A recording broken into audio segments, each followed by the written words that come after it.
Hi, I'm Alex Craig. My presentation is about handheld vapor-phase hydrogen peroxide decontamination device. So we had two main research goals for this project. The first one was to determine the hydrogen peroxide vapor concentration being generated by the handheld device, and the second one was to evaluate polymer compatibility of the drug-eluting fibers after decontamination had occurred. So what is decontamination? Decontamination is the neutralization or the removal of a dangerous substance from a surface. We chose to use vaporized hydrogen peroxide as it's a highly effective decontamination agent. A typical decontamination cycle has four main phases, as you can see in Figure 1. The first phase is the dehumidification stage, which is where humidity is reduced to approximately 30 to 40%. The second phase is the conditioning phase. This is when hydrogen peroxide is introduced until the desired concentration is reached. Next is the decontamination stage, and during this stage, hydrogen peroxide is still being introduced to maintain the desired concentration, but it's circulating throughout the area. And typically this lasts between 4 to 8 hours. Then lastly is the aeration phase. So this is when hydrogen peroxide is no longer introduced and it decomposes into its components of water and oxygen. Now we needed to find a handheld device that would be able to deliver vapor phase hydrogen peroxide most effectively. We surveyed the market and we ended up choosing a bubble machine.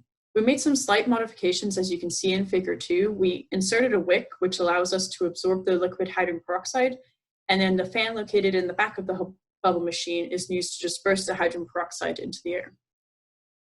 So to evaluate the polymer compatibility, we used dog bone cutouts and half-inch circular disc of polylactic acid, or PLA, containing 15% aspirin, which is a medical fiber we produce in the lab. We placed the cutouts into Ziploc bags, and then we placed the Ziploc bags inside a glove box and sealed it. And then we turned on the bubble machine, and once the desired concentration of approximately 190 to 200 ppm was reached, we opened the bags and decontaminated them for 1, 3, and 5 hours.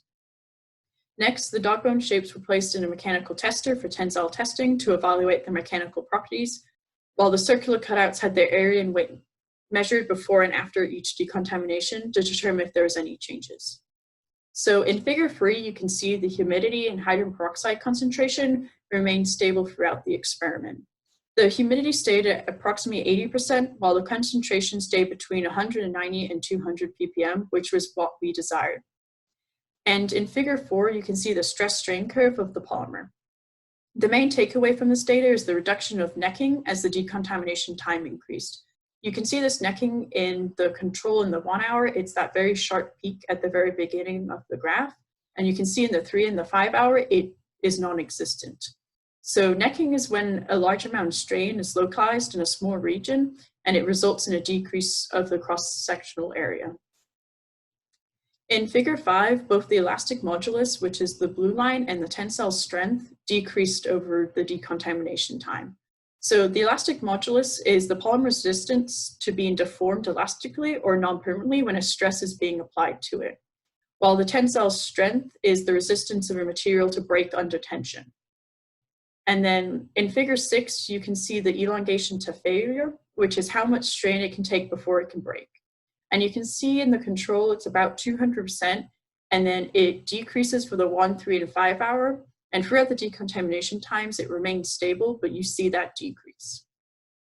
So basically what Figures 4, 5, and 6 are showing us is that the plasticizing effect, which basically means the polymer is more flexible, that occurs when the drug is added, is being reduced. This reduction indicates that the hydrogen bond in the polymer is being replaced by the hydrogen peroxide in the molecular change.